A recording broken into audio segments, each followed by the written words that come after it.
เป็ดน้องสั่งอยู่ทุกคนเอ้ยเบิ่งนี่เลี้ยงไว้ลายอยู่ได้นี่นะเพื่อพี่เพื่อน้องมาต้อนมายามเพื่อพี่น้องมายามขาเป็ดขาไก่สู่กินได้นี่นะเป็ดไก่กระโบลายบ่น้อยคือดังที่เห็นนำกันนี่แหละสุกหน่อยก็จ่อๆอยู่หิวแล้วคนนี้อยากกินหัวอาหารเลยจ่อๆอยู่เลี้ยงไว้เห็นเลี้ยงไว้นี่แหละเลี้ยงไว้เวลาใหญ่มากอะบ่มียังกินกันยังพอต้มเป็ดต้มไก่นี่แหละกินหรือว่าหมูคู่มายามพอได้ปิ้งได้ข่าสู่กินได้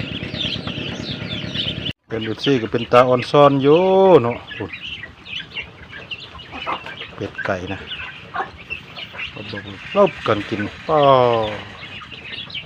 เป็นงัวเป็นควายซ้ำสิขายเนาะซ้ำสิเอาเงิน